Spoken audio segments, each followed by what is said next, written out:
Hello दोस्तों, कैसे हो आप लोग। मैं आपके लिए क्रॉस प्रोडक्ट लेके आया हूँ। डॉट प्रोडक्ट हमारे पिछले सीरीज में खत्म किया था। इसमें हम लोग क्रॉस प्रोडक्ट करने वाले हैं, तो चलिए स्टार्ट करते हैं बिना किसी देरी के। हमारा टॉपिक जो है वो है क्रॉस प्रोडक्ट। ये हमारा टॉपिक है। दोस्तों, ये क्रॉस प्रोडक्ट होता क्या है और क्यों इसको हम क्रॉस प्रोडक्ट बोलते हैं, वो हम लोग देखते हैं। चलिए, मान लीजिए हमारे पास दो वेक्टर हैं, A vector and b vector. दो वेक्टर हमारे पास है। अब इन दो वेक्टर्स का हम लोगों ने डॉट प्रोडक्ट सीख लिया। अगर आप लोगों ने डॉट प्रोडक्ट वाला वीडियो नहीं देखा है तो उसको जाके देखो, उसके बाद ये आपको और अच्छे से समझ में आएंगी। ए वेक्टर एंड बी वेक्टर हमारे पास है, इनका हम लोग क्रॉस प्रोडक्ट करते हैं। तो क्रॉस प्रोडक्ट का मतलब है बीच में ऐसे क्रॉस का साइन देना। A vector cross B vector ऐसे पढ़ते हैं हम लोग। This will be read as a vector cross B vector, है ना। तो वहां पे आपको डॉट प्रोडक्ट में एक डेफिनेशन सिखाया गया था डॉट प्रोडक्ट का। यहां पे भी एक डेफिनेशन देंगे हम लोग। ए वेक्टर क्रॉस बी वेक्टर का डेफिनेशन देंगे देंगे यहाँ पे ए बी साइन थीटा और यहाँ पे एन कैप यूनिट वेक्टर वहां पे देंगे। तो यूनिट वेक्टर क्या है थोड़ी देर में हम लोग डिस्कस करेंगे। कभी भी हम A vector cross B vector करेंगे तो ये फॉर्मूला हम लोग यूज करेंगे। A vector cross B vector is equal to A B sine theta N cap. अब इसके बारे में हम समझते हैं कि ए क्या है दोस्तों, मैग्नीट्यूड है। इसका मैग्नीट्यूड है, देखिए, magnitude of a vector. And b क्या है दोस्तों, magnitude of b vector. And theta क्या है दोस्तों, a vector and b vector के बीच का एंगल है। एंगल, दो वेक्टर्स के बीच का एंगल जो होता है ना दोस्तों, वही है ये एंगल है। हमें सब कुछ पता चल रहा है। ए क्या है, magnitude of a vector. B क्या है, magnitude of b vector. And theta क्या है, angle between a vector and b vector. और ये एन कैप जो है उसके बारे में थोड़ा सा हम लोग डिस्कस करते हैं कि एन कैप जो है वो दोस्तों वो है unit vector which is perpendicular to a vector and b vector. उसके बारे में थोड़ी देर में हम लोग डिस्कस करेंगे। एन कैप क्या है, अगर मैं आपको पूछता हूं कि एन कैप क्या है तो आप बोलोगे कि this is unit vector. N cap के बारे में हम लोग बात कर रहे हैं कि ये एक यूनिट वेक्टर है ना। किस डायरेक्शन में, perpendicular to a vector as well as b vector. N cap एक यूनिट वेक्टर है जो कि ए वेक्टर और बी वेक्टर के परपेंडिकुलर है। ठीक है दोस्तों, चलिए अब हम लोग आगे स्टार्ट करते हैं। कुछ कुछ इसके इंपॉर्टेंट पॉइंट्स पे हम लोग डिस्कस करते हैं। तो पहला इंपॉर्टेंट पॉइंट यहाँ पे आता है क्रॉस प्रोडक्ट का दोस्तों। पहला इंपॉर्टेंट पॉइंट आता है कि ये एलएचएस में हम लोग देख रहे हैं, अगर A vector cross B vector, इसको ऐसे पढ़ते हैं A vector cross B vector. RHS में देखिए दोस्तों, यहाँ पे ए मैग्नीट्यूड है, बी मैग्नीट्यूड है, साइन थीटा एक नंबर है ना। तो ये तीनों मिला के एक नंबर है। बट ये एन कैप जो है वो क्या है, वेक्टर है, यूनिट वेक्टर है। यूनिट वेक्टर का मतलब हम लोग समझ चुके हैं कि यूनिट वेक्टर मतलब एक ऐसा वेक्टर होता है जिसका मैग्नीट्यूड 1 होता है एंड डायरेक्शन कुछ होता है उसका, किसी पार्टिकुलर डायरेक्शन में उसका एक डायरेक्शन होता है। अब आरएचएस को अगर हम ध्यान से देखते हैं तो वो वेक्टर है। मतलब यहाँ जो आरएचएस है राइट हैंड साइड में जो है यहाँ पे, वो क्या है, एक वेक्टर है ना। ये वेक्टर है, इसीलिए हम बोलेंगे कि ए वेक्टर क्रॉस बी वेक्टर करने पे जो कुछ भी आएगा, ए वेक्टर क्रॉस बी वेक्टर करने पे जो कुछ भी आएगा, इसको हम बोलेंगे कि ये पक्का वेक्टर आएगा। सर क्या आएगा, पक्का एक वेक्टर आएगा, है ना। इसलिए इस प्रोडक्ट को हम लोग बोलते हैं वेक्टर प्रोडक्ट। क्रॉस प्रोडक्ट का एक और नाम है वेक्टर प्रोडक्ट। तो समझ गए होंगे दोस्तों कि क्यों इसका नाम है वेक्टर प्रोडक्ट। बहुत सिंपल है, बहुत ही इजी है फिजिक्स, इसीलिए वेक्टर प्रोडक्ट है। Because a vector cross B vector जो आप कर रहे हो, ये करने से जो कुछ भी आ रहा है वो एक वेक्टर आ रहा है। बट आप लोगों को जब डॉट प्रोडक्ट में पढ़ाया था वहां क्या बोला था मैं, कि ए वेक्टर डॉट बी वेक्टर करने पे जो कुछ भी आ रहा है, ए वेक्टर डॉट बी वेक्टर करने पे जो कुछ भी वहां आ रहा था, ए बी कॉस थीटा आ रहा था ना। तो वहां जो कुछ भी आ रहा था वो एक स्केलर आ रहा था, इसलिए उसका नाम स्केलर प्रोडक्ट था। तो ए फैक्टर क्रॉस बी फैक्टर करने पे जो कुछ भी यहाँ पे आएगा वो एक वेक्टर आएगा, इसलिए इस प्रोडक्ट को एक और नाम हम लोग देते हैं वेक्टर प्रोडक्ट। ठीक है दोस्तों, तो इसका एक और नाम हो गया वेक्टर प्रोडक्ट। चलिए इंपॉर्टेंट पॉइंट इसका खत्म हो गया। अब बात ये है कि ये जो वेक्टर आ रहा है ना, ये जो वेक्टर आ रहा है ए वेक्टर क्रॉस बी वेक्टर जो आ रहा है, इसका मैग्नीट्यूड कितना है दोस्तों, अगर हम बात करते हैं तो वो है magnitude a B sine theta. देख लीजिए a vector cross B vector का जो मैग्नीट्यूड है which is a B sine theta. और डायरेक्शन के बारे में बात करते हैं, ये हमारा मैग्नीट्यूड हो गया, magnitude magnitude equal to a vector cross B vector mod is equal to A B sine theta. और अगर हम डायरेक्शन के बारे में बात करते हैं दोस्तों कि डायरेक्शन क्या होगा, चलिए हम लोग देखते हैं डायरेक्शन के बारे में। तो मैंने बोला इसका जो डायरेक्शन होगा वो किस पे डिपेंड कर रहा है, तो हमारा अभी टॉपिक जो है अभी ए वेक्टर क्रॉस बी वेक्टर का डायरेक्शन के बारे में थोड़ा सा लंबा ये टॉपिक अभी हम लोग को चलेगा कि how to find the direction of a vector and a vector cross B vector. तो चलिए देखते हैं। चलिए सो मान लीजिए ये रहा हमारा ए वेक्टर और ये रहा हमारा बी वेक्टर। देखिए दोस्तों अब हमको क्या करना है कि ए वेक्टर क्रॉस बी वेक्टर करना है। सो ए से बी अगर हम ऐसे जाते हैं, ऐसे देखिए आप ध्यान से, है ना, ऐसे जा रहे हैं, तो हमें फाइंड करना है ए वेक्टर क्रॉस बी वेक्टर, ये हमें फाइंड करना है दोस्तों। तो कैसे फाइंड करेंगे, हम लोग क्या करेंगे, अपना राइट हैंड लेंगे, इस राइट हैंड के इस बोर्ड के परपेंडिकुलर रखना है मुझे, या तो ऐसे या तो ऐसे। देख लीजिए दोस्तों, अपना राइट हैंड लेना है आपको, इस आप अगर आपका नोटबुक है तो आप इस नोटबुक में रखोगे या तो ऐसे या तो ऐसे, मतलब अपना आपका जो पाम है ना इसको आप ऐसे रखोगे या तो ऐसे रखोगे, मतलब परपेंडिकुलरली रखना है आपके पाम को। तो मैं या तो ऐसे रखूंगा या तो ऐसे रखूंगा। अब आप सोच रहे हो कि सर ऐसे कब रखना है और ऐसे कब रखना है, वो बहुत सिंपल है। देखो आपको फाइंड करना है ए क्रॉस बी, तो आपको अपने सारे फिंगर्स को, सारे फिंगर्स का मतलब हो गया दोस्तों कि ये थंब को छोड़ के ये जो चार फिंगर्स हैं हमारे पास, ये जो चार फिंगर्स हैं, इन चारों फिंगर्स को आपको कर्ल करना है। तो देखो अगर मैं ऐसे कर्ल करता हूं तो बी से ए कर्ल हो रहा है ना, छोटे एंगल से करना है, बी से ए कर्ल हो रहा है ऐसे, तो थंब इधर जा रहा है। बट हमें चाहिए क्या, ए वेक्टर क्रॉस बी वेक्टर, तो हम ऐसे तो कर्ल नहीं कर पाएंगे दोस्तों, इसलिए हम अपने पाम को कैसे रखेंगे, ऐसे रखेंगे। अब हम कर्ल करेंगे, देखिए अब हम कर्ल करेंगे ऐसे, ऐसे कर्ल किया चारों फिंगर्स को, थंब को देखिए किधर है, थंब जो है वो इधर है, इनटू द प्लेन जिसको हम बोलते हैं, मतलब इस प्लेन के परपेंडिकुलर तो होगा ही होगा, because a vector cross B vector का जो डायरेक्शन होता है वो जिस भी प्लेन में वेक्टर है उसके परपेंडिकुलर होता है। अब परपेंडिकुलर का मतलब है इधर होता है या अंदर होता है। तो देखिए दोस्तों ए से बी हमने ऐसे किया, तो ऐसे सारे फिंगर्स ऐसे है, थंब देखो किधर जा रहे हैं दोस्तों, थंब ऐसे जा रहे हैं अंदर, तो थंब इनटू द प्लेन हो गया यहाँ पे। तो यहाँ पे हम क्या लिखेंगे कि ए वेक्टर क्रॉस बी वेक्टर का जो डायरेक्शन होगा वो होगा यहाँ पे, ऐसे सर्कल देते हैं और बोलते हैं इनटू द प्लेन, सर्कल देके क्रॉस दे देते हैं तो हम बोलते हैं into the plane, into the plane. Into the plane का मतलब जिस भी प्लेन में ये दोनों वेक्टर हैं उसके परपेंडिकुलर डायरेक्शन में होगा a vector cross B vector. और अगर मैं आपको बोलता हूं कि दोस्तों बी वेक्टर क्रॉस ए वेक्टर निकालिए तो इसका डायरेक्शन क्या होगा, तो आप क्या बोलोगे कि सर इस बार बी से ए हमें सारे फिंगर्स को कर्ल करना है। देखो तो हम इस पाम को ऐसे रखेंगे, राइट हैंड वाले पाम को ऐसे रखेंगे और ऐसे कर्ल करेंगे, थंब देखो आपकी तरफ है, इसका मतलब इस बोर्ड के परपेंडिकुलरली तो होना ही है, परपेंडिकुलर तो होना ही है, बट कैसे हो रहा है, यहाँ पे ऐसे हो रहा है। और उस टाइम कैसे था, ए क्रॉस बी करने पे कैसे था, ऐसे था।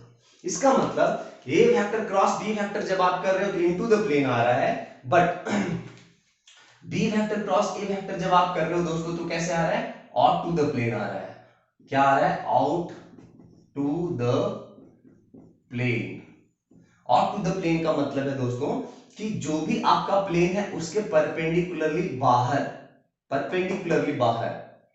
एंड इनटू द प्लेन का मतलब है दोस्तों कि जो भी आपका प्लेन है, बोर्ड है या नोटबुक है, जो भी प्लेन है उसके अंदर परपेंडिकुलरली इनटू द प्लेन, ऐसे यहाँ पे इनटू द प्लेन, यहाँ आउट टू द प्लेन। इसका मतलब है कि अगर मैं आपसे पूछता हूं कि एक छोटा सा चीज आपसे अगर मैं पूछता हूं कि ए वेक्टर क्रॉस बी वेक्टर करो या बी वेक्टर क्रॉस ए वेक्टर करो, यहां पे ऐसे a vector cross B vector करो और बी वेक्टर क्रॉस ए वेक्टर करो, तो ये क्या दोनों इक्वल होगा क्या? तो आप बोलोगे नहीं सर, नहीं होगा। क्यों नहीं होगा? अगर मैं लिखता हूं यहाँ पे ए वेक्टर क्रॉस बी वेक्टर, तो इसका जो डायरेक्शन यहाँ पे हो रहा है वो क्या हो रहा है? और टू द प्लेन हो रहा है। अगर मैं पूछता हूँ कि बी वेक्टर क्रॉस ए वेक्टर जो यहाँ हो रहा है उसका डायरेक्शन क्या हो रहा है? यहाँ पे इनटू द प्लेन यहाँ हो रहा था, यहाँ क्या हो रहा था? आउट टू द प्लेन हो रहा था। बट दोनों का जो मैग्नीट्यूड होगा, ए बी साइन थीटा या बी ए साइन थीटा, दोनों इसका जो मैग्नीट्यूड होगा, इसका मैग्नीट्यूड हम क्या लिखेंगे? ए बी साइन थीटा, और इसका मैग्नीट्यूड क्या लिखेंगे? बी ए साइन थीटा। मतलब दोनों का मैग्नीट्यूड सेम है, बट डायरेक्शन क्या हो रहा है? एक इनटू द प्लेन है, एक आउट टू द प्लेन है। अब डायरेक्शन जब ऑपोजिट हो जाता है दोस्तों, तो ये दो वेक्टर सेम नहीं होंगे। अब इक्वल इनको करने के लिए हमें क्या करना पड़ेगा कि ए vector cross B vector is equal to, यहां पे आपको क्या करना पड़ेगा? यहां आपको एक माइनस साइन डालना पड़ेगा और यहां आपको लिखना पड़ेगा बी वेक्टर क्रॉस ए वेक्टर। तो क्या हो गया यहाँ पे? ए वेक्टर क्रॉस बी वेक्टर का जो डायरेक्शन होगा, अगर आप नेगेटिव लगा दोगे तो बी वेक्टर क्रॉस ए वेक्टर के डायरेक्शन के सेम हो जाएगा। इसका मतलब A vector cross B vector equal नहीं है बी वेक्टर क्रॉस ए वेक्टर से। क्या हो रहा है यहाँ पे? आपको एक माइनस साइन लगाना पड़ रहा है। नेगेटिव साइन आप क्यों लगा रहे हो दोस्तों? इसलिए आप नेगेटिव साइन लगा रहे हो बिकॉज ये नेगेटिव साइन क्या कर रहा है? उसका डायरेक्शन को रिवर्स करके इक्वल वेक्टर्स बना दे रहा है। आप अगर ये छोटा सा चीज अगर आपको समझ में नहीं आ रहा है तो वेक्टर का पार्ट 1 या पार्ट 2 में आपको समझ में आ जाएगा। पार्ट 1 में, आई थिंक पार्ट 1 में आपको समझ में आएगा, वीडियो आप उसको देखो, उसमें आपको समझ में आ जाएगा कि ए वेक्टर क्रॉस बी वेक्टर, मतलब एक वेक्टर का नेगेटिव वेक्टर क्या होता है वहां आपको समझाया जाएगा कि जस्ट वहां माइनस साइन मल्टीप्लाई कर दो, उसका डायरेक्शन जो होता है वो रिवर्स हो जाता है, ऑपोजिट हो जाता है। तो डायरेक्शन हम लोगों ने सीख लिया दोस्तों कि ए वेक्टर क्रॉस बी वेक्टर का जो डायरेक्शन होगा that must be perpendicular to both a vector and b vector। अब ये दोनों के परपेंडिकुलर होना मतलब या तो ऐसे हो सकता है दोस्तों, या तो अंदर हो सकता है दोस्तों। समझ गया ना? इसका मतलब अगर आपसे पूछता हूं, सिंपल सी चीज अगर आपसे मैं पूछता हूं, देख लो कि a वेक्टर है यहां पे, है ना, इसको मैं डॉट कर रहा हूं a vector cross b vector से, तो देखिए दोस्तों इसका आंसर क्या होगा आप लोग खुद बोलोगे। ए वेक्टर क्रॉस बी वेक्टर करने पे जो वेक्टर आ रहा है वो ए और बी दोनों के परपेंडिकुलर आ रहा है। मतलब A vector cross B vector करने पे जो वेक्टर आ रहा है वो ए के भी परपेंडिकुलर आ रहा है, बी के भी परपेंडिकुलर आ रहा है। क्रॉस प्रोडक्ट का प्रॉपर्टी होता है कि दो वेक्टर का क्रॉस प्रोडक्ट करने पे जो वेक्टर आता है इन दोनों के परपेंडिकुलर होता है। तो ए वेक्टर के साथ अगर इस वेक्टर का जो दोनों के परपेंडिकुलर है, सपोज ये वेक्टर का नाम मैंने सी दे दिया, तो A vector is perpendicular to C vector बोलेंगे ना दोस्तों। अब दो वेक्टर का जो डॉट प्रोडक्ट होता है वो क्या होता है दोस्तों? जीरो होता है। सिमिलरली अगर मैं आपसे पूछूंगा कि बी वेक्टर है यहाँ पे डॉट दे दो और यहाँ पे है ए वेक्टर क्रॉस बी वेक्टर, तब भी आपका आंसर क्या आना चाहिए दोस्तों? जीरो आना चाहिए। बिकॉज ये जो कुछ भी है ए वेक्टर क्रॉस बी वेक्टर करने पे जो भी वेक्टर आ रहा है वो ए पे भी परपेंडिकुलर है और बी के भी परपेंडिकुलर है। तो मान लीजिए ये जो वेक्टर है वो सी वेक्टर है, तो यहाँ हम लिखेंगे b vector is perpendicular to C vector, hence ये जो डॉट प्रोडक्ट होगा वो जीरो होगा। क्यों डॉट प्रोडक्ट जीरो हो रहा है दोस्तों? अगर आपको समझ में नहीं आ रहा है तो डॉट प्रोडक्ट वाला वीडियो देखो आप लोग। ए वेक्टर डॉट बी वेक्टर जो होता है वो होता है ए बी cos थीटा, उसका डेफिनेशन बताया जाता है। सो थीटा का वैल्यू जब आप 90 डिग्री डालोगे तो cos 90 का वैल्यू, cos 90 डिग्री का जो वैल्यू होता है वो जीरो हो जाता है। cos 90 का वैल्यू जीरो, तो ये वेक्टर डॉट बी वेक्टर क्या हो जाएगा? जीरो हो जाएगा। ठीक है, चलिए आगे हम लोग बढ़ते हैं। ये डायरेक्शन का हो गया दोस्तों हम लोग का। अब आगे हम लोग बढ़ रहे हैं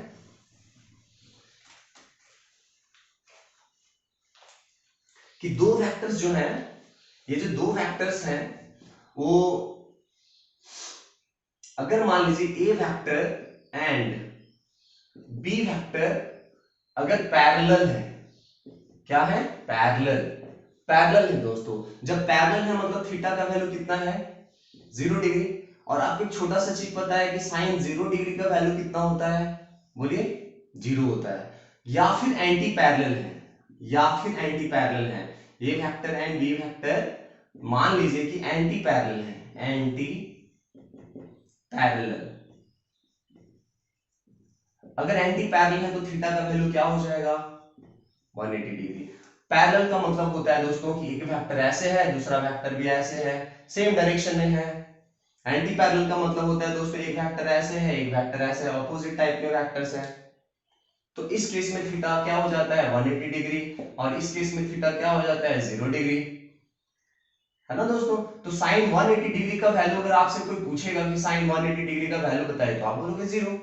तो खुद सोचिए आप लोग दोस्तों कि ए वेक्टर क्रॉस बी वेक्टर मैं यहां कर रहा हूं, a vector cross B vector कर रहा हूं, जिसमें मैं क्या लिखूंगा formula, a B sine theta, और यहाँ पे एन कैप। तो साइन थीटा के जब एक बार 0 डिग्री डालूंगा तो 0 हो जाएगा, एंड एक बार 180 डिग्री डालूंगा तो 0 हो जाएगा। इसका मतलब पैरेलल वेक्टर्स हैं या एंटी पैरेलल वेक्टर्स हैं, इन दोनों के केसेस में, इन दोनों के केसेस में यहां भी क्रॉस प्रोडक्ट 0 हो जाएगा दोस्तों, a vector cross B vector यहां पे भी 0 हो जाएगा और यहां पे भी 0 हो जाएगा, एंटी पैरेलल में भी 0 हो जाएगा। पैरेलल में तो 0 था ही था, एंटी पैरेलल में भी 0 हो जाएगा। सो पैरेलल वेक्टर का क्रॉस प्रोडक्ट 0 होता है, एंड एंटी पैरेलल वेक्टर्स का भी क्रॉस प्रोडक्ट 0 होता है। क्यों 0 होता है दोस्तों, बहुत ही सिंपल है, बिकॉज थीटा का वैल्यू यहाँ 0 डिग्री है और यहाँ थीटा का वैल्यू है 180 डिग्री। साइन 0 डिग्री 0 होता है, साइन 180 डिग्री भी 0 होता है। अब आपसे अगर मैं पूछता हूं कि क्रॉस प्रोडक्ट मैक्सिमम कब होता है, ये तो 0 का कंडीशन हो गया दोस्तों, वीडियो पॉज करके आप नोट करते जाओगे। हाँ, अब मैं बात करने वाला हूं कि ये क्रॉस प्रोडक्ट मैक्सिमम कब होता है दोस्तों।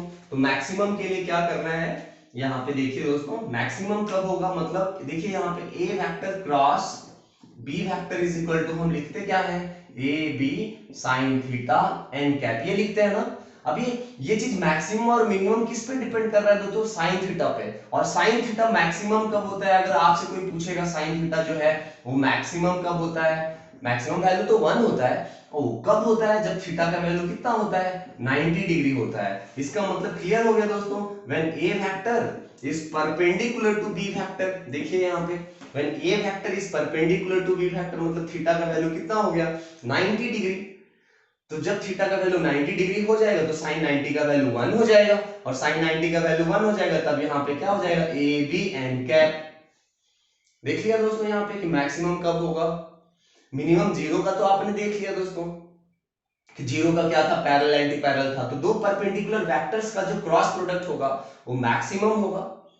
क्यों, बिकॉज थीटा 90 डिग्री है, और थीटा 90 होने पे साइन 91 होता है, मैक्सिमम होता है। चलिए दोस्तों, अब हम लोग यूनिट वेक्टर्स का अभी हम लोग क्रॉस प्रोडक्ट करने वाले हैं। सो हमारा टॉपिक जो है वो क्या है, क्रॉस प्रोडक्ट ऑफ, हाँ, cross product of I cap, J cap and के कैप, इन तीनों का क्रॉस प्रोडक्ट अभी हम लोग सीखने वाले हैं दोस्तों। तो आई कैप, जे कैप, के कैप क्या होता है, सबको थोड़ा सा मैं इंट्रो दे रहा हूं यहाँ पे। आई कैप का मतलब होता है यूनिट वेक्टर एक्स के डायरेक्शन में, जे कैप का मतलब होता है यूनिट वेक्टर वाई एक्सिस के डायरेक्शन में, और के कैप का मतलब होता है कि unit vector in the direction of z axis, x axis, y axis and z axis. X axis में कोई भी यूनिट वेक्टर लेंगे तो आई कैप लेंगे, वाई एक्सिस में जे कैप लेंगे, और जेड एक्सिस में हम के कैप लेंगे। तो अगर मैं आपसे बोलता हूं दोस्तों कि आई कैप जे कैप के बीच में एंगल कितना है, तो आप क्या बोलोगे, 90 डिग्री। जे कैप और के कैप के बीच में एंगल अगर मैं बोलूंगा आपको तो 90 डिग्री। आई कैप और जे कैप के बीच, के कैप के बीच में बोलूंगा तो 90 डिग्री। किन्हीं दो के बीच में अगर मैं बोलूंगा कि एंगल कितना है, तो आप क्या बोलोगे दोस्तों, 90 डिग्री। चलिए अभी हम लोग स्टार्ट करते हैं। यहाँ पे सबसे पहला चीज आता है यहाँ पे कि आई कैप क्रॉस जे कैप, आई कैप क्रॉस जे कैप क्या होगा दोस्तों। अब इसके फॉर्मूले पे आते हैं। फॉर्मूला क्या है यहाँ पे देखिए, मैं लिख दे रहा हूं ऊपर, A vector cross B vector is equal to A B sine theta N cap, यही होता है फॉर्मूला। अब देखिए आई कैप मतलब आई कैप का मॉड मैग्नीट्यूड कितना होता है आई कैप का 1 होता है, यूनिट वेक्टर का मैग्नीट्यूड 1 होता है। जे कैप का मॉड का मतलब क्या होता है, यूनिट वेक्टर इसका भी 1 होता है। एंड इनके बीच में थीटा कितना है ऑलरेडी मैंने समझा दिया है दोस्तों कि थीटा कितना है 90 डिग्री है ना। तो यहाँ पे हम क्या डालेंगे साइन 90 डिग्री, जिसका वैल्यू क्या होता है ये भी 1 होता है ना। तो यहाँ पे भी मैं 1 लिख दे रहा हूँ और यहाँ पे लास्ट हो गया एन कैप। सो 1 इंटू 1 इंटू 1 कितना हो गया दोस्तों 1 हो गया। और एन कैप का मतलब क्या होता है, इन दोनों के परपेंडिकुलर डायरेक्शन में एक यूनिट वेक्टर, यही होता है डायरेक्शन ऑफ क्रॉस प्रोडक्ट। तो आई कैप और जे कैप के परपेंडिकुलर कौन सा है, के कैप है। इसका मतलब हम बोलेंगे कि मैग्नीट्यूड 1 है और यहाँ के कैप, इसका मतलब हो गया i cap cross j cap is equal to k cap. देखिए दोस्तों हो गया यहाँ पे, बहुत ही सिंपल है। उसी तरह से अगर मैं आपसे पूछूंगा दोस्तों कि जे कैप क्रॉस के कैप, तब आप बोलोगे सर आई कैप, है ना। उसके बाद बोलूंगा मैं कि के कैप क्रॉस आई कैप, तो आप बोलोगे जे कैप। यही तीन तो है दोस्तों, इसमें कुछ करना है नहीं। इसमें छोटा सा ट्रिक है दोस्तों कि आई कैप, देखिए यहाँ पे आई जे के है ना, एक सीक्वेंस में है। यहाँ पे देखिए जे के आई, मतलब ये भी सीक्वेंस में है। जे के बाद के आता है, इन सीक्वेंस में है। के मतलब ये एक्चुअली कैसा है दोस्तों, ऐसे सर्कल के जैसा है कि यहाँ पे आई कैप, यहाँ पे जे कैप और यहाँ पे के कैप, ऐसे है। तो आई के बाद जे आता है और जे के बाद के आता है। कोई भी बीच में अगर अलग आ गया, उल्टा आ गया, तो समझिए कि यहाँ जो साइन है दोस्तों वो माइनस आ जाएगा। देखिए यहाँ पे आई जे के सीक्वेंस में है, जे के आई ये भी सीक्वेंस में है, के आई जे भी सीक्वेंस में है। अब अगर मैं आपसे पूछता हूं दोस्तों कि उल्टा, देखिए यहां पे आपसे अगर मैं उल्टा पूछता हूं, लाइक ऐसे बोलता हूं आई क्रॉस के, देखिए दोस्तों आई क्रॉस के, आई के बाद क्या आना चाहिए दोस्तों, जे आना चाहिए, बिकॉज आई जे के, फिर आई जे के, ऐसा ये चलते रहना चाहिए। तो आई के बाद जे आना चाहिए, तो ये सीक्वेंस में नहीं है दोस्तों। अब सीक्वेंस में नहीं है तो यहां तो हमें लिखना है, यहां तो जे लिखना ही है, लेकिन यहां प्लस नहीं होगा, सीक्वेंस में नहीं है, तो यहां क्या हो जाएगा दोस्तों, माइनस हो जाएगा। ठीक है, उसी तरह से देखो मैं बता रहा हूं यहां पे जे क्रॉस आई, देखिए जे के बाद के होना चाहिए, के नहीं है यहां पे, तो जे क्रॉस आई क्या होगा, माइनस के। ये चीज आपको याद होना चाहिए कि जहां सीक्वेंस में नहीं होगा वहां माइनस डालना है और जहां सीक्वेंस में होगा वहां प्लस डालना है। आपको समझ में आ रहा होगा आई थिंक, है ना। नहीं समझ में आएगा तो आप वीडियो को बार बार देखिए, आपको समझ में आ जाएगा कि जहां पे सीक्वेंस में होगा आई के बाद जे, जे के बाद के, फिर के बाद आई, ऐसा अगर हो गया तो समझ जाइए कि सीक्वेंस में है। जैसे देखिए यहाँ पे आई के बाद जे होना चाहिए, के है, तो तीनों तो रहेंगे दोस्तों, यहाँ पे आई जे के तीनों रहेंगे, लेकिन अगर सीक्वेंस में है, जैसे यहाँ जे के बाद के आना चाहिए, सीक्वेंस में नहीं है, तो यहाँ माइनस दे दिए। ठीक है दोस्तों, चलिए ये चीज आपको समझ में आ गई यूनिट वेक्टर्स के बीच का क्रॉस प्रोडक्ट कैसा होता है। अब अगर दोस्तों आपसे मैं पूछूंगा कि बताओ यार आप आई कैप क्रॉस आई कैप बताओ, तो आप क्या बोलोगे, आई कैप क्रॉस आई कैप, आप आंख बंद करके बोलोगे जीरो। क्यों, बिकॉज आई कैप एंड एक और आई कैप, इन दोनों फैक्टर्स के बीच का एंगल कितना है, 0 डिग्री। मतलब ये कैसे फैक्टर्स हैं, अभी जस्ट मैं थोड़ी देर पहले बताया था, ये पैरेलल फैक्टर्स हैं, और पैरेलल फैक्टर्स के बीच का जो क्रॉस प्रोडक्ट होगा वो क्या होगा, 0 होगा, है ना दोस्तों। सो देख लीजिए यहाँ पे दो पैरेलल फैक्टर्स के बीच का हमेशा जो क्रॉस प्रोडक्ट होता है वो 0 होता है। उसी तरह से मैं अगर मैं बोलूंगा जे कैप क्रॉस जे कैप, जे कैप क्रॉस जे कैप, ये क्या हो जाएगा, ये भी 0 हो जाएगा। एंड के कैप क्रॉस के कैप, ये भी 0 हो जाएगा। तो देख लिया आप लोग, सिमिलर फैक्टर्स का अगर आपने क्रॉस प्रोडक्ट किया तो 0 हो जाएगा, और सिमिलर के अलावा किसी और के साथ किया तो अगर सीक्वेंस में है तो प्लस, और अगर सीक्वेंस में नहीं है तो माइनस। ठीक है दोस्तों, आपको समझ में आ रहा है ये सब चीज। अब चलिए एक छोटा सा चीज यहाँ पे बचा है कि दो फैक्टर्स का हम लोग क्रॉस प्रोडक्ट कैसे करते हैं, वो चीज अगर आप समझ गए तो बहुत अच्छी बात है। देखो यहाँ पे मान लिया है मैंने यहाँ पे ले लिया ए फैक्टर इज इक्वल टू ले लिया ए x i cap plus A Y j cap plus A Z k cap, ऐसे ले लिया। एंड यहाँ एक और फैक्टर ले लिया b vector is equal to b x i cap plus b y j cap plus b z k cap, ऐसे ले लिया दोस्तों। दो फैक्टर्स मैंने ले लिया। अब इन दोनों फैक्टर्स का मुझे क्या करना है दोस्तों, क्रॉस प्रोडक्ट करना है ऐसे। तो कैसे करेंगे, इसका फॉर्मेट क्या है? तो कुछ नहीं करना है दोस्तों, यहाँ पे ए फैक्टर क्रॉस बी फैक्टर है ना, इक्वल लिख के आपको एक यहाँ पे डिटरमिनेंट देना है, इसको हम डिटरमिनेंट बोलते हैं, इस वाले स्ट्रक्चर को डिटरमिनेंट बोलते हैं। अब यहाँ पे क्या करना है दोस्तों, अगर आपका ए फैक्टर है तो ए फैक्टर के सारे कंपोनेंट्स यहाँ पे लिख देना है, आई कैप यहाँ, जे कैप और यहाँ के कैप लिख के ए फैक्टर के सारे कंपोनेंट्स लिख देना है। आई कैप वाला क्या है, एक्स है, जे कैप वाला क्या है, ए वाई है, एंड जेड वाला क्या है यहाँ पे, ए जेड है, और बी के भी लिख देना है दोस्तों यहाँ पे b x, b y and b z. ये फॉर्मेट हमें लिख देना है दोस्तों। इसके बाद इसको एक्सपेंड कैसे करते हैं वो हमें समझना बहुत इंपॉर्टेंट है दोस्तों, कि कैसे इसको एक्सपेंड करेंगे। तो देखिए यहाँ पे दोस्तों क्या करना है हमें, आई कैप आपको लेना है सबसे पहले, यहाँ ले लिया आप, आई कैप ले लिया आपने। अब जैसे आपने आई कैप लिया, इसका रो और कॉलम आप भूल जाओ, ये पूरा भूल जाओ, ये पूरा भूल जाओ, तो आपको देखो क्या बच रहे हैं यहाँ पे, ये चार चीजें बच रहे हैं। आई कैप लेना है, ये पूरा, इसको हम बोलते हैं रो बोलते हैं, और इसको बोलते हैं कॉलम। तो इस रो को पूरा भूल जाना है और इस कॉलम को पूरा भूल जाना है। देखना है कि आपके पास कौन कौन से एलिमेंट बचे हुए हैं, ये चार एलिमेंट बचे हुए हैं। तो आपको यहाँ सबसे ऊपर से स्टार्ट करना है, यहाँ पे ए वाई बी जेड लिखना है, मल्टीप्लाई करके आई कैप देना है यहाँ पे, और यहाँ पे छोटा सा ऐसे ब्रैकेट ए वाई बी जेड, ए वाई बी जेड, ए वाई को बी जेड के साथ मल्टीप्लाई करना है। जैसे यहाँ 2 होता और यहाँ 3 होता तो 2 इंटू 3 लिखते, 6 लिख देते दोस्तों। A y into b z minus यहाँ करेंगे b y into a z, b y into a z, मतलब ऐसे फिर मल्टीप्लाई करना है दोस्तों। पहले ऐसे करना है, चार एलिमेंट आपके पास बचे थे, इसको मल्टीप्लाई करना है, माइनस देना है, फिर इसको मल्टीप्लाई करना है, क्रॉस मल्टीप्लाई करना है, इसको इसके साथ मल्टीप्लाई करना है, इसको इसके साथ मल्टीप्लाई करना है, और बीच में माइनस देना है। ये आई कैप का काम खत्म हो गया दोस्तों। उसी तरह से सोचिए कि अब जे कैप बचा हुआ है, जे कैप और एक के कैप भी बचा हुआ है, तो फिर से अब हमें क्या करना है, इज इक्वल टू हमने कर दिया, आई कैप वाला काम हो गया। अब जे कैप वाला काम करेंगे दोस्तों, तो जे कैप जब लोगे तो यहाँ ऑलरेडी आप पहले से माइनस दोगे, फिर ऐसे ब्रैकेट दोगे। फिर से रिपीट कर रहा हूं मैं कि जब भी आप जे कैप लोगे तो जे कैप के लिए क्या करना है, पहले से आपको माइनस देना है। आई कैप में आपको माइनस नहीं देना है।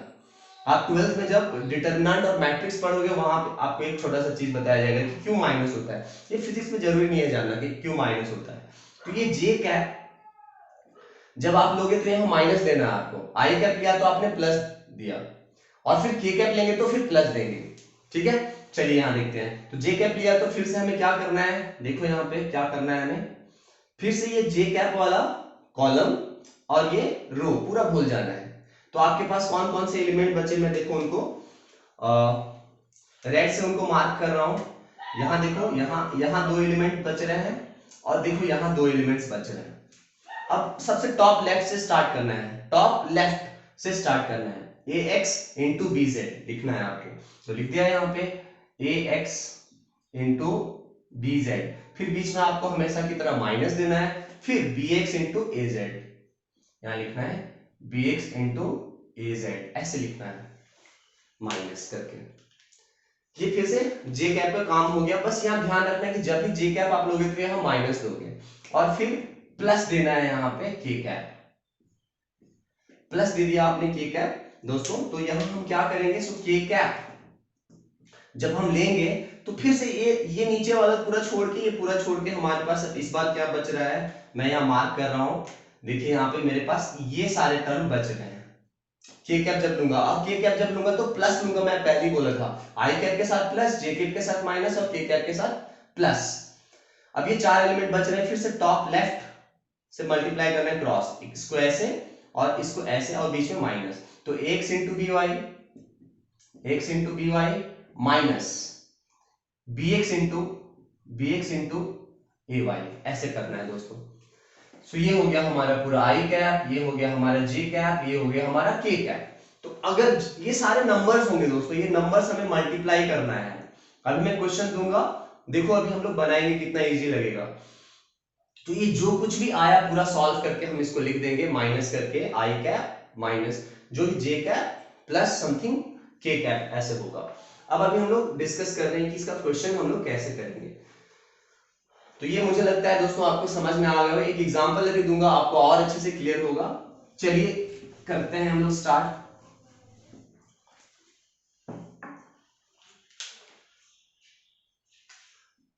लीजिए दोस्तों, मैंने दिया यहाँ पे ए vector equal to 2i cap plus 4j cap minus दे दिया एक 3k cap and b vector दिया दोस्तों 6i cap plus 2j cap plus 5k cap.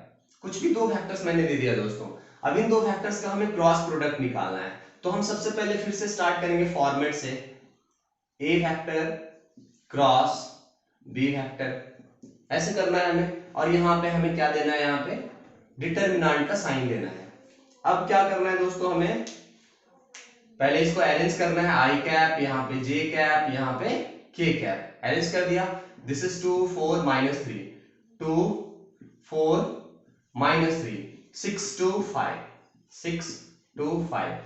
ये भी ध्यान रखना दोस्तों, कुछ लोग क्या करते हैं कि बी वेक्टर को ऊपर लिख देते हैं, ए वेक्टर को नीचे लिख देते हैं। वो डिसाइड कब होगा कि ऊपर कौन होगा नीचे कौन होगा, जो प्रोडक्ट पहले आप लिख रहे हो। ए वेक्टर लिख रहे हो पहले, तो ए वेक्टर के पहले कंपोनेंट्स ऊपर होंगे, उसके बाद बी वेक्टर के कंपोनेंट्स नीचे होंगे दोस्तों। चलिए दोस्तों, अब इसको हम एक्सपेंड करते हैं जो आपको सिखाया है मैंने। सबसे पहले आपको लेना है आई कैप, ले लिया, और देना है यहाँ पे ऐसा छोटा सा ब्रैकेट, फिर यहाँ पे माइनस जे कैप, फिर यहाँ पे छोटा सा ब्रैकेट, फिर देना है यहाँ पे प्लस के कैप, और फिर यहाँ छोटा सा ब्रैकेट। ये हमारा फॉर्मेट होता है दोस्तों। किसका फॉर्मेट होता है, ए वेक्टर क्रॉस बी वेक्टर का फॉर्मेट होता है दोस्तों। अब देखिए, अब मैं क्या करने वाला हूँ, आई कैप मैंने लिया, जिसका रो और कॉलम मैंने भूल गया, तो रो कॉलम भूलने के बाद ये हमारे पास चार बचे ना। तो टॉप लेफ्ट से देखो, यहाँ पे 4 × 5 क्या करने वाले हैं हम लोग, 4 × 5 क्या हो गया 20। यहाँ 4 × 5 हम लिख सकते हैं, बट डायरेक्टली मैं कर रहा हूँ 4 × 5 20 हो गया दोस्तों। यहाँ माइनस हमें फॉर्मूले में है माइनस देना है, फिर 2 × -3 क्या हो गया दोस्तों -6, और माइनस माइनस प्लस हो गया +6। देखिए दोस्तों, फिर से मैं रिपीट कर रहा हूं दोस्तों। यहाँ पे आई कैप मैंने लिया, जिसका रो और कॉलम भूल गया। हमारे पास ये 4 एलिमेंट्स बचे हैं, 4 -3 2 5। अब टॉप लेफ्ट से 4 × 5 करना है, 20 हो गया, फिर माइनस देना है यहाँ पे दोस्तों, फॉर्मूले में माइनस देना था, और 2 × -3 करना है, तो क्या आ जाएगा, ये प्लस माइनस माइनस +6 आ गया। सिमिलरली देखिए दोस्तों, जे कैप लेंगे तो 4 और 2 को छोड़ के, जे कैप वाले कंपोनेंट छोड़ के, ये दो चीज देखिए यहाँ पे, यहाँ इनको देखिए। सो 2 6 -3 5, सो 2 × 5 कितना हो गया दोस्तों, देखिए। अब यहाँ पे देखिए आपको 4 एलिमेंट्स कौन कौन से बच रहे हैं, वो देखिए दोस्तों। इसको छोड़ देना है हमें कंप्लीटली, इसको छोड़ देना है, इसको रेड से मार्क कर रहा हूं, इसको अभी कंप्लीटली हमें छोड़ देना है। तो 4 कौन कौन से बचे, है ना, देखिए आपके पास 4 ये बचे हैं, 2 5 6 -3। तो फिर से 2 × 5 कितना हो गया दोस्तों, देखिए 2 × 5 इज 10, और 6 × -3 कितना हो गया 18। तो क्या लिख दिए +18, माइनस माइनस प्लस हो गया दोस्तों। सिमिलरली के कैप वाले को अगर हम ले रहे हैं यहाँ पे, तो ये वाला जो चीज है, ये पूरा ये हो जाएगा। यहाँ देखिए, इसको हम नहीं लेंगे। अब ये 4 एलिमेंट्स बचे टॉप लेफ्ट, 2 × 2 क्या हो गया दोस्तों 4, -6 × 4 क्या हो गया दोस्तों -24। देख लीजिए, अब इसको हम सॉल्व कर देते हैं, जो आएगा हमारा आंसर हो जाएगा। देखिए, सो 20 + 6 क्या हो गया 26। आई कैप अब हम थोड़ा इधर लिख रहे हैं राइट साइड में, -10 + 18 क्या हो गया दोस्तों 28 जे कैप, प्लस 4 - 24 कितना हो गया -20, यहां हम लिख देंगे -20 के कैप। फाइनली हमारा जो है वो क्रॉस प्रोडक्ट आ चुका है। देखिए कितना सिंपल है दोस्तों, आपको बस स्टेप बाय स्टेप फॉलो करना है कि क्या आई कैप लेने के बाद क्या करना है, फिर -j कैप, फिर +j कैप, फिर बीच में आपको माइनस देना है, और अगर फिर से माइनस आ गया तो उसको प्लस भी करना है दोस्तों। तो ये आपका क्रॉस प्रोडक्ट था दोस्तों। ये आपका क्रॉस प्रोडक्ट का कॉन्सेप्ट जो है खत्म होता है। यहीं पे एक छोटा सा चीज आपको मैं बता देना चाहता हूं कि अगर मान लो एक ऐसा वेक्टर हम फाइंड करना चाहते हैं जो इन दोनों के परपेंडिकुलर हो, तो हमने क्रॉस प्रोडक्ट कर रहे हैं। और एक यूनिट वेक्टर अगर आपको फाइंड करना है तो इसके मैग्नीट्यूड से डिवाइड कर देना है। मतलब एक ऐसा यूनिट वेक्टर हम फाइंड करना चाहते हैं जो इन दोनों के परपेंडिकुलर हो, ए वेक्टर क्रॉस बी वेक्टर के परपेंडिकुलर हो। तो उसके लिए क्या करना है दोस्तों, आपको सिंपली, मेरा क्वेश्चन आप लोगों को समझ में आया दोस्तों कि मैं क्या पूछा आपको, कि ए वेक्टर है हमारे पास एंड बी वेक्टर है हमारे पास, इन दोनों के परपेंडिकुलर डायरेक्शन में एक हमें यूनिट वेक्टर चाहिए। ये क्वेश्चन है दोस्तों, a vector and b vector के परपेंडिकुलर डायरेक्शन में हमें एक यूनिट वेक्टर चाहिए। तो ये कैसे करेंगे दोस्तों, देखिए हम लोग यहाँ पे, तो सबसे पहला जो स्टेप 1 है वो देखिए हम लोग क्या करेंगे। स्टेप 1 में हमें करना है फाइंड ए वेक्टर क्रॉस बी वेक्टर, ये हमें फाइंड करना है। सेकेंड में ए वेक्टर क्रॉस बी वेक्टर जो आया आपका, जिस मेथड से अभी हम लोगों ने किया, उसका मैग्नीट्यूड निकाल देना है दोस्तों। जैसे आप मैग्नीट्यूड निकालोगे, थर्ड स्टेप में आपको बस फॉर्मूला लगा देना है कि unit vector is equal to vector, जो भी वेक्टर है डिवाइड बाय उसका मैग्नीट्यूड। यही स्टेप बाय स्टेप प्रोसेस है दोस्तों, 3 स्टेप में आपको करना है। अब ये डायरेक्शन ऊपर भी हो सकता है दोस्तों, नीचे भी हो सकता है, मतलब आप यहाँ प्लस माइनस दोनों दे सकते हो, ऐसे ये चीज आपको करना है। तो ये हमारा वेक्टर का सीरीज खत्म हो गया दोस्तों। अब मैं आपके लिए 2 बड़े बड़े वीडियोस लाऊंगा, जिसमें 1 घंटा या 2 घंटे का वीडियो होगा। उसमें मैं वेक्टर्स के सारे क्वेश्चंस आपको करवाऊंगा, जितने भी अच्छे अच्छे क्वेश्चंस हैं, जितने भी अच्छे अच्छे बुक्स हैं, उनके क्वेश्चंस मैं आपको करवाऊंगा कि वेक्टर्स के क्वेश्चंस हम कैसे करते हैं। ये हमारा थ्योरी पोर्शन था दोस्तों।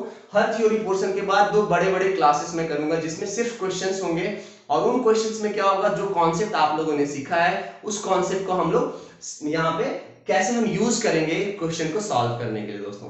चलिए धन्यवाद दोस्तों, मेरे चैनल को आप लोग सब्सक्राइब कीजिए अगर आप नहीं किए हो तो, और दोस्तों तक इसको बढ़ाइए आप लोग, वो लोग भी देखेंगे, वो लोग भी सीखेंगे। चलिए दोस्तों धन्यवाद।